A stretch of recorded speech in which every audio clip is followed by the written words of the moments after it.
Bonjour à tous et bienvenue dans ce podcast avec mon invité qui s'appelle Stéphanie Ramsey. Je vais pas vous la présenter comme ça en quelques lignes parce qu'on pourrait en dire grand chose et beaucoup de choses. Et quand on regarde sur internet Stéphanie Ramsey, il y a quand même un point commun. Déjà, on trouve beaucoup de choses. Et puis il y a un point commun. Il y a un point commun avec tout ce qu'on trouve sur internet, c'est tout le monde s'accorde à dire que c'est une fille qui est pétillante. C'est une fille qui déborde d'énergie. Et c'est vrai, c'est une fille qui est pétillante et qui déborde d'énergie. Mais Stéphanie, les choses n'ont pas été tout le temps comme ça. Non. Voilà, les choses n'ont pas été tout le temps comme ça. Et je suis très content de t'avoir dans le cadre de cette émission pour parler avec toi de résilience, qui je crois qui est un sujet que tu connais bien. C'est un sujet qui t'anime tous les jours à la fois d'un point de vue personnel et professionnel. Et évidemment, j'ai quelques petites questions à te poser sur le sujet.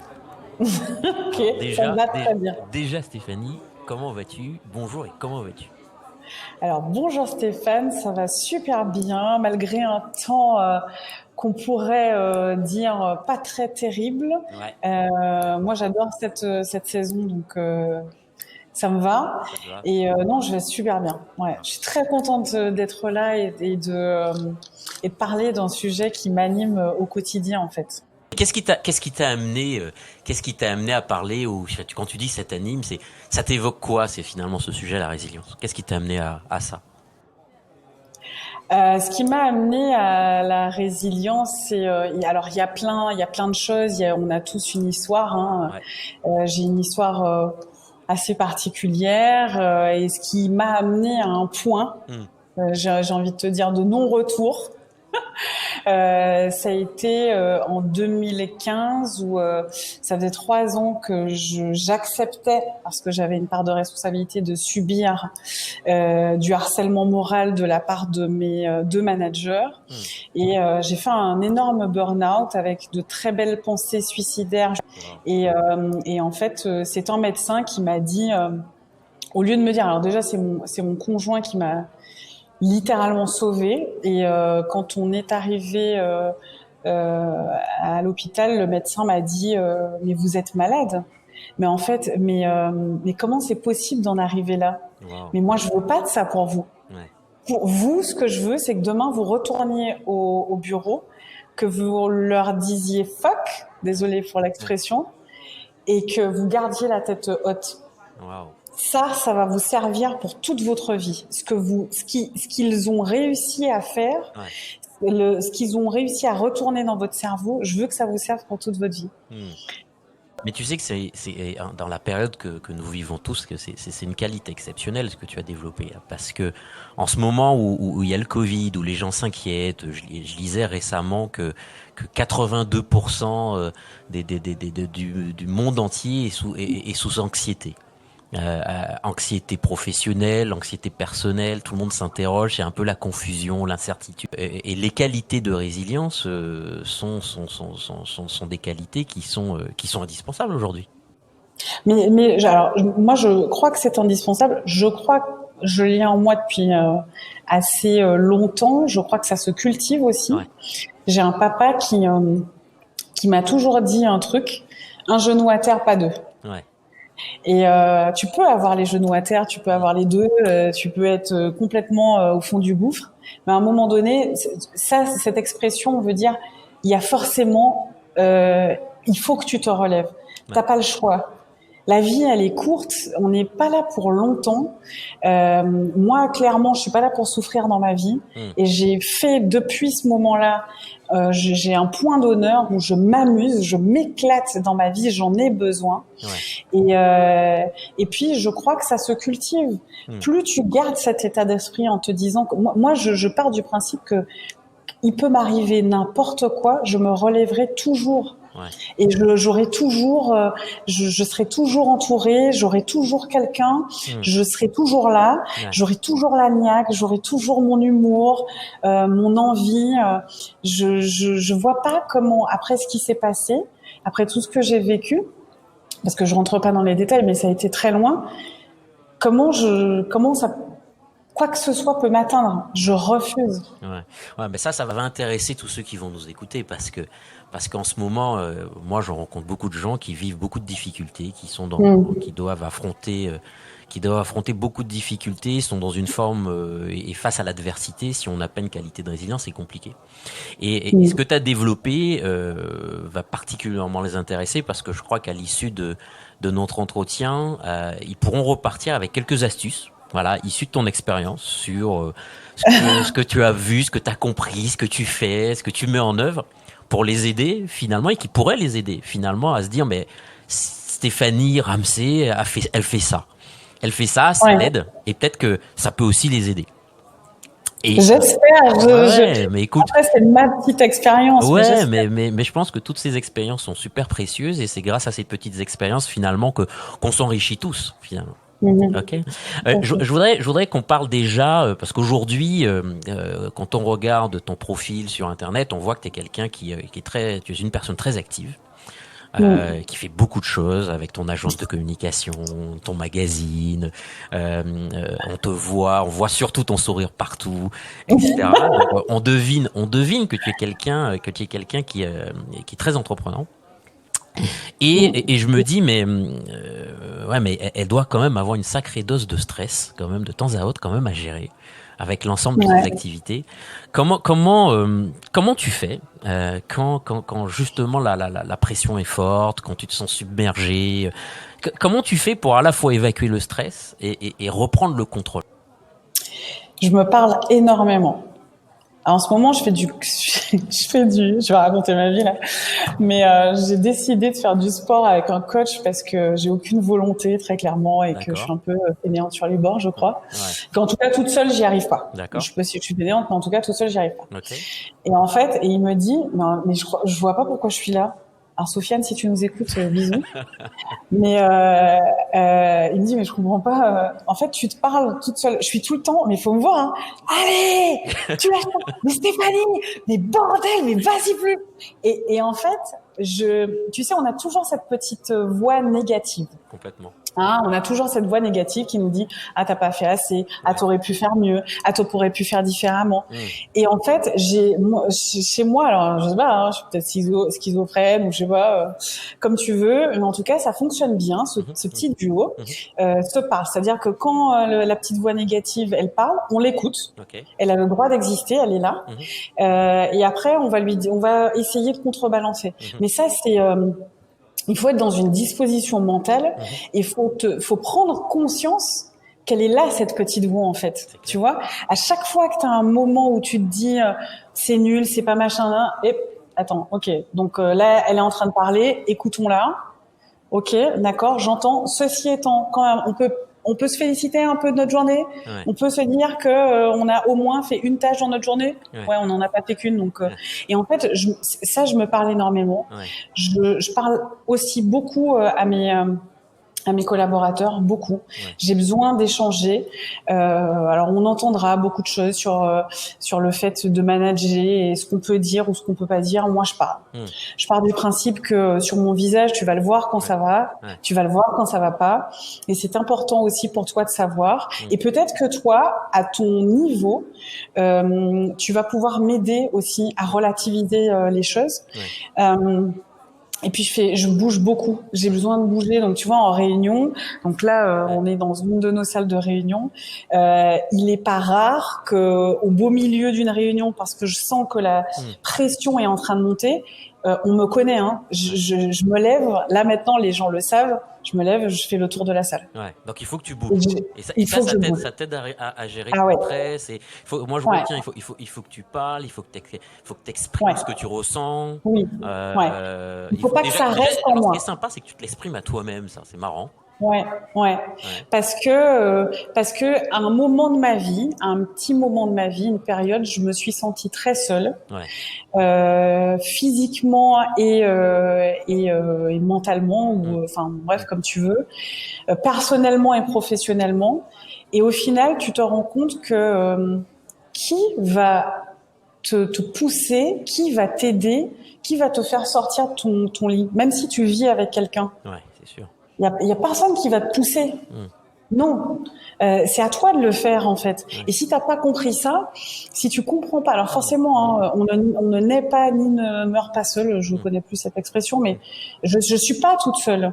Mais ceci étant, dans ma vie, la personne qui peut me donner le pouvoir et la puissance, ce n'est que moi. Ouais.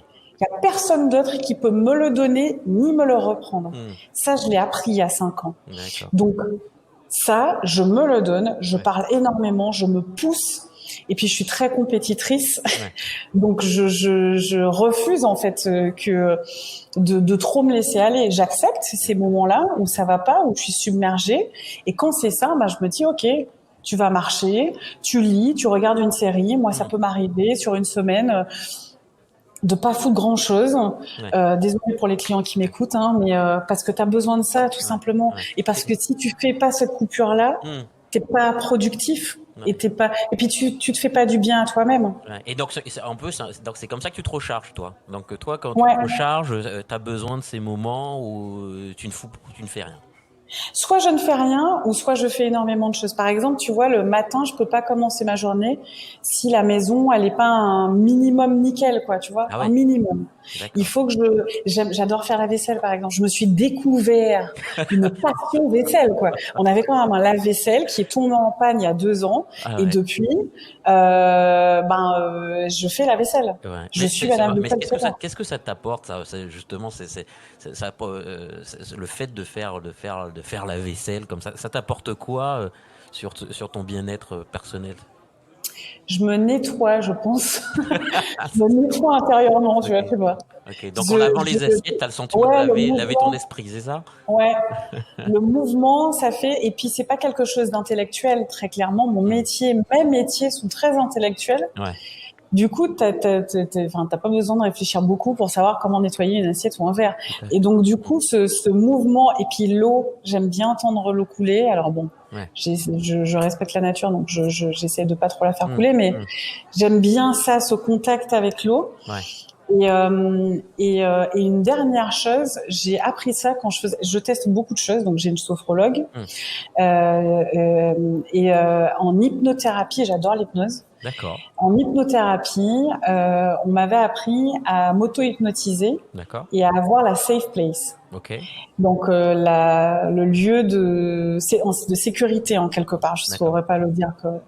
Et en fait, moi, ce lieu-là, moi je suis originaire de la Martinique. Et ce lieu-là, c'est une plage, c'est la plage où je vais tous les ans. Il n'y a pas de vagues. Je mets ma tête dans l'eau et j'entends juste un tout petit peu de remous. Et en fait, quand je me sens vraiment submergée, quand ça va vraiment pas, ça vient automatiquement. C'est-à-dire que j'entends ce bruit-là. Tu vois, et ça me calme et ça m'apaise. Je ferme les yeux et je me replace dans cette eau. Tu vois, je suis quasiment en train de le sentir à l'heure où je te parle. Sentir, tu vois, l'eau sur toi. Et tu vois, juste j'ai recommencé à parler plus doucement. Ça m'apaise.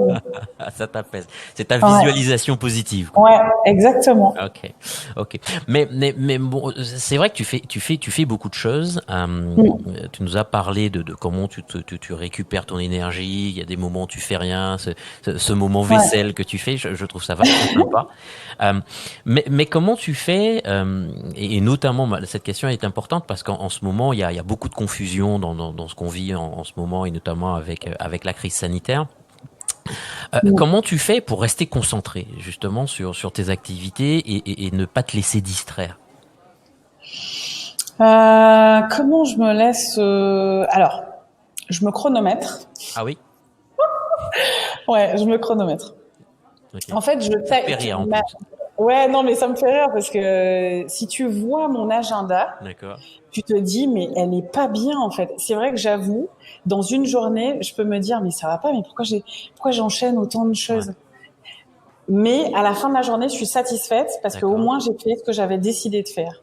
Donc, je time tout. C'est-à-dire que quand je te dis qu'on a rendez-vous de telle heure à telle heure, j'essaye d'être, c'était pas le cas il y a encore 2 ans, mais j'essaye d'être à l'heure et de finir à l'heure. Et donc, quand on se dit qu'on a 1 heure, pour moi, c'est 1 heure, c'est pas plus. D'accord. Mais par contre, je suis dédiée à toi pendant cette heure-là. Tu vois, là, je me suis mise dans une salle de réunion. On est là tous les deux. Je me dédie totalement à toi. Je ferai rien d'autre. En tout cas, quand je dois avoir un rendez-vous avec un client ou autre, quand je donne une interview ou autre. Je bouge après chaque tâche. D'accord. Pareil, hein, il faut que, en fait, tu vois, je me vois comme, c'est con, hein, mais je vais te le dire quand même, comme une petite mouche. D'accord. Elle se pose à un endroit. Ok. C'est grave, hein, ce que je dis. Mais c'est pas grave. J'accepte. Je suis une mouche. Ouais. Donc je me pose à un endroit. Je fais ce que j'ai à faire, donc je D'accord. me nettoie ou je mange un truc ou tu vois, je fais mon boulot et ensuite je repars. Mais du coup, le fait de repartir, de voler, eh ben moi chez moi, ça va être je bouge, je vais faire le tour de la table, je vais aller voir un de mes collaborateurs, je vais l'embêter par exemple.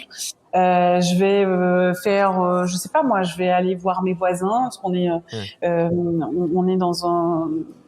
on est dans un groupement d'entreprises, on va dire ça comme ça, ou dans un bâtiment, il y a plein d'entreprises, donc je monte, je vais voir mes voisins, je discute avec eux, j'appelle ma meilleure amie, et ensuite je me remets dans ma tâche. Ouais. Ok. Ouais, donc tu fais des breaks. Je fais des breaks, mais c'est des micro-breaks, hein. Ouais. On est sur de l'ordre de 5 minutes, et après je me remets dans ma tâche. D'accord. Et je fais des siestes aussi. Ah oui. Je fais des micro-siestes. T'as le temps de faire des siestes. Ouais, dans mon agenda, c'est prévu, tu vois. Ah ouais. C'est pas tous les jours, mais dès que je peux, je me mets dans une petite salle, je fais 10-15 minutes, je dors pas beaucoup. Donc personnellement, j'ai pas besoin de dormir beaucoup. Et donc du coup, je fais des micro-siestes ou bien je me suis acheté un truc génial. C'est c'est des mandalas, mais pas les rosaces. Je suis pas très fleurs, tout ça. D'accord. Et donc du coup, c'est du coloriage pour adultes. Ok. Ça, je l'ai dans mon sac tous les jours Ok. et j'essaye d'en faire tous les jours, quelle que soit la couleur que j'utilise. Ouais. Ça casse. Encore une fois, c'est pas intellectuel. Et ça te permet juste de. Ouais. Tu colories juste un rond et allez, c'est reparti. Ouais. Et donc ça Ça, te ça me permet. de calmer de te calmer, Ben, ça me permet de me concentrer. D'accord. Ça me permet de calmer mon anxiété parce que j'ai appris à accepter que je suis quelqu'un d'anxieux en général. Ok. Et que voilà, c'est comme ça. Donc, je pense que ça fait partie de moi, de mon ADN. Et donc, du coup, pour me calmer, j'essaye de faire des petites choses comme ça. Et ça me permet aussi de me concentrer sur la tâche suivante. Et de pas, parce que j'ai remarqué que j'enchaînais sans coupure. Et en fait, j'avais du mal à me concentrer. Ça me prenait énormément d'énergie, très énergivore. Ouais, c'est ça. Hein. Et en fait, en faisant ces micro-coupures entre chaque rendez-vous, entre chaque tâche, tu vois, c'est juste, ok, c'est reparti, on peut repartir en fait. Ouais, non, mais c'est vachement intéressant. Mais du coup, et tout ça, ça te donne un moral super positif. Voilà. Mais j'imagine que tout n'est pas tout le temps rose. Quand dans ton activité, tu as des moments qui sont vraiment compliqués, difficiles à gérer, comment tu fais pour garder le moral et un moral positif? Je me plains. Ok. Alors, c'est vrai, hein, j'ai une de mes collaboratrices qui m'a dit ça, là, il y a pas si longtemps que ça. Elle m'a dit, punaise, mais qu'est-ce que tu te plains? Moi, je suis adepte de, tu gardes pas pour toi. Si tu gardes pour toi, tu enfles à un moment donné, tu vas exploser. Et non seulement tu vas te faire mal, mais tu vas faire mal à d'autres. En explosant, il y aura des répercussions sur d'autres. Et j'aime beaucoup les gens, donc j'ai pas trop envie de leur faire du mal. Du coup, ouais, je me plains tout le temps. Mais dès qu'il y a un truc, ça m'énerve, tu vois. J'arrive pas je me suis connectée tout à l'heure, mais ma caméra, elle fonctionnait pas.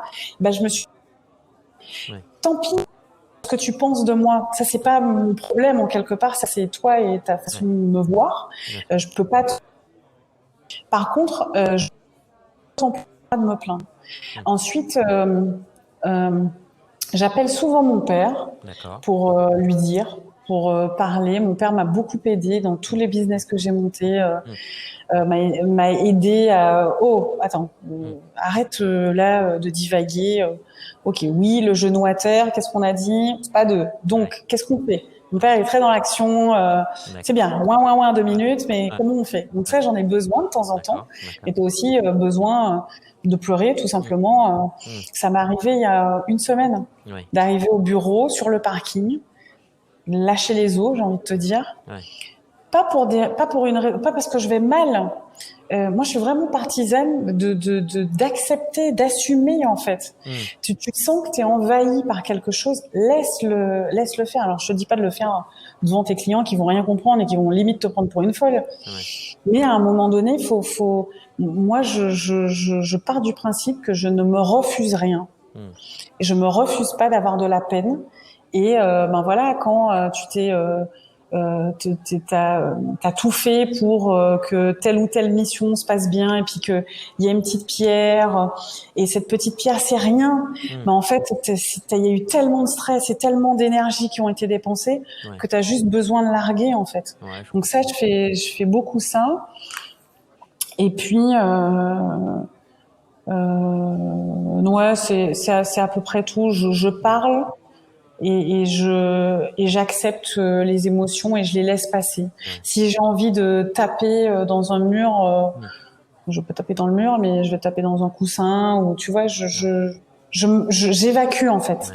Et tu vois le bénéfice concret sur ta capacité justement à résister aux moments difficiles, le fait d'avoir ces petites astuces et cette petite discipline que tu t'imposes. C'est sûr. Je me rends compte que mes amis disaient ça souvent de moi, mon conjoint disait ça souvent de moi. Tu gardes tout, Stéphanie. Tu gardes tout. Moi, j'arrivais pas à comprendre parce que c'était un automatisme. Et puis, donc, il y a 5 ans, il y a eu ce qui s'est passé. J'ai explosé en vol. Ça failli détruire mon couple, ça a eu des répercussions sur ma famille, sur mes amis. Et en fait, je me suis rendu compte de l'utilité de parler, de dire, d'alerter aussi. Parce que tu ne peux en vouloir qu'à toi-même. Demain, si t'exploses en vol et que personne n'a su, en fait, si tu dis rien, je veux dire, les gens sont persuadés que je suis un roc, que rien ne m'atteint. Et en fait, en effet, le fait d'assumer, le fait d'accepter, ça me permet de relativiser beaucoup plus facilement. Je t'ai dit, je pars du principe que je me relèverai toujours, quel que soit, et je me le dis tous les matins, quel que soit ce que tu vas vivre aujourd'hui, tu vas passer à travers. Ça t'atteindra, mais ça ne te bousculera pas, ça ne te fera pas tomber. Et c'est vraiment une question de mindset. Plus je me le répète, plus je le crois, en fait. Non, c'est super. Et comment tu sais que finalement, parce que bon, aujourd'hui tu fais ça, demain tu feras peut-être encore autre chose, et après demain très certainement encore autre chose. Ouais. mais comment tu sais que tu agis dans ce qui est pour toi la bonne direction? C'est une question très intéressante, parce que je ne le sais que depuis le début de l'année, figure-toi. D'accord.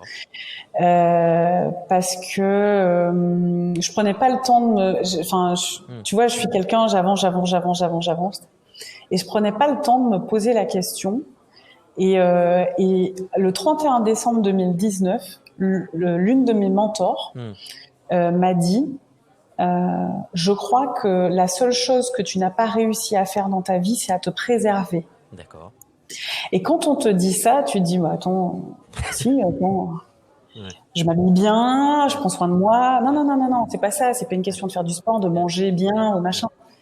C'est comment tu écoutes cette voix qui négative et positive, du coup. Et qu'est-ce que t'en fais? Et est-ce que tu lui dis, vas-y, allez, dégage, je veux pas te voir, ce que j'avais l'habitude de faire, ou est-ce que tu l'écoutes et est-ce que tu l'acceptes parce qu'elle a le droit d'exister, parce que elle est synonyme d'une peur, d'une crainte, de quelque chose de ton passé parfois. Et moi, j'ai décidé de l'écouter, en fait, de prendre le temps d'écouter cette voix quand elle a quelque chose de négatif à dire, de lui dire, ok, tu as de la place, tu vas pas prendre toute la place, je vais pas te laisser m'envahir, mais vas-y, tu peux y aller, parle. Et ça, c'est vrai que ça m'a beaucoup aidé, en fait. Ouais, à relativiser, à prendre et puis à laisser et puis à me laisser de la place dans ma vie. Je me suis rendu compte, si tu veux, que les gens autour de moi prenaient beaucoup de place dans ma vie. Oui. Par exemple, si je répondais pas à un client tout de suite par SMS, j'avais une relance par SMS quand même, et puis une relance par mail, et puis on m'appelait derrière parce que j'avais donné cette autorisation aux clients. Mais c'est pareil pour les collaborateurs. Et au final, je me suis permis autre chose et je me suis donné une autre autorisation. C'est d'être moi comme je l'entends. Qu'importe ce que tu penses en face, tant que je me sens bien, moi avec moi et dans mon et dans ma façon de vivre, et tant que je ne te blesse pas, que ce soit physiquement ou moralement. Donc c'est me faire confiance, m'écouter, avoir foi en moi. Alors c'est peut-être moi, mais quand tu sais qu'avant j'étais quelqu'un qui laissait tellement de place aux autres que je m'écoutais pas du tout, j'ai le droit. C'est mon premier droit essentiel et fondamental dans cette vie, c'est de m'écouter, d'avoir foi en moi avant qui que ce soit, et de me laisser la place. Et depuis, je me sens, je sais pas comment, je me sens libre. Tu sais, c'est comme si tu sors la tête de l'eau. Tu vois, t'arrives enfin à respirer. Je me prends plus la tête à me demander qu'est-ce qu'on va penser ou comment je devrais faire pour faire plaisir à l'autre. Je me fais plaisir à moi d'abord. D'accord. Et du coup, vu que tu te parles et que tu t'écoutes, qu'est-ce qu'elle te dit qu'est-ce que te dit en ce moment cette petite voix au fond de ta tête, au fond de ton cœur peut-être? En ce moment, c'est très émouvant ce que tu me demandes là, parce que ça me fait. En ce moment, elle me demande d'être plus indulgente. Ah, c'est sympa. Et les deux sont d'accord, la négative et la positive. La négative me dit oui, c'est bon, ok, d'accord. Je crois que j'ai trop changé la mule. J'arrête. D'être plus indulgente avec moi. Parce que c'est vrai, je fais ce que je peux. Et j'ai tendance à oublier que je fais ce que je peux et que je fais tout ce que je peux, voire même au-delà. Bien sûr. Donc et que je suis un être qui fait constamment des erreurs seconde après seconde, j'ai envie de te dire, parce que c'est comme ça que au final j'apprends et je vis. Et en ce moment, elle me dit d'être plus indulgente. Ouais. Ok. Bon, comme tu l'écoutes, je suis sûr que tu l'écouteras. Ah oui, je suis en plein là-dedans là. Bon, alors ma première question, c'est plutôt une question aussi un peu opérationnelle pour ceux qui nous écoutent et qui nous disent, qui se disent, Stéphanie, qu'est-ce que je peux retenir de ce qu'elle m'a dit? Quelles sont les leçons que je pourrais retenir de Stéphanie? Finalement, sur tout ce que tu as appris, quelles seraient les trois principales pratiques aujourd'hui qui t'aident le plus à être résiliente? Si tu devais en choisir trois, quelles sont-elles?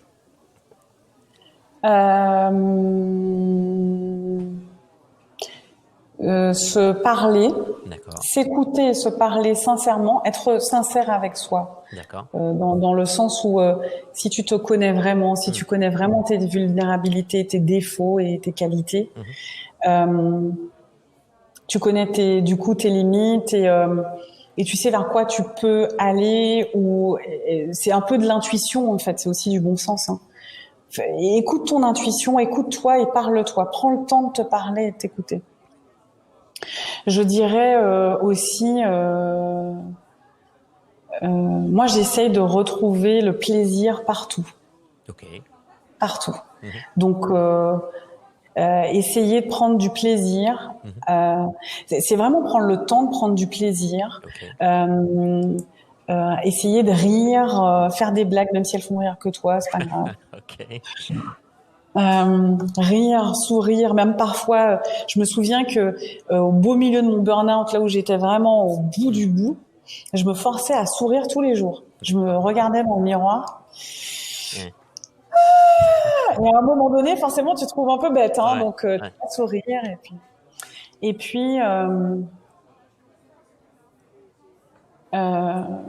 puis j'ai envie de te dire, ouais, cultive la foi en toi. Ok. Cultiver la foi en soi. Notre cerveau est programmé, je trouve, ça c'est mon avis parce que je sais pas s'il y a une étude scientifique sur le délire, mais pour être négatif, Ouais. pour être sauf qui peut, en fait. Donc, notre cerveau, il est programmé pour, ok. Moi, j'ai envie de te dire, essaye de reprogrammer ton cerveau tous les jours à être plus cool Ouais. et à plus avoir foi en toi. Sincèrement, je vois pas comment le dire autrement.